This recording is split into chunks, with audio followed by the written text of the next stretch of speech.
একজন চেয়ারম্যান হঠাৎ করে নিজের আংটিটা ছুঁড়ে ফেলে। আংটিটা গড়িয়ে গিয়ে পড়ে এক ময়লা কুড়িয়ে খাওয়া নারীর পাশে। গাড়ি ছাড়ার আগ মুহূর্তে নারীটা দৌড়ে আসে শুধু আংটিটা ফেরত দিতে। চেয়ারম্যান অবাক হয়ে যায় তার নিষ্পাপ আচরণে। মুখটা একেবারে ছোট বিড়ালের মতো। হঠাৎই সে বলে, তুমি কি আমাকে বিয়ে করবে? নারী অবাক হয়ে বলে, বিয়ে মানে কি? এটা কি খাওয়ার জিনিস?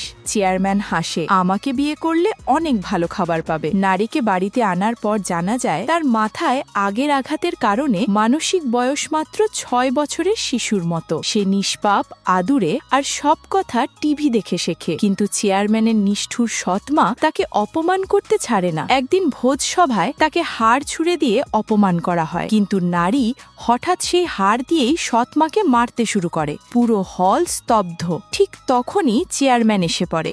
সবাই ভাবে এখানেই শেষ, কিন্তু হঠাৎ আবার ঝগড়া। ধাক্কায় নারী পড়ে গিয়ে কপালে আঘাত পায়, রক্তে ভেসে যায় মেঝে। এই আঘাত কি ফিরিয়ে দেবে তার স্মৃতি, নাকি বদলে যাবে পুরো গল্প?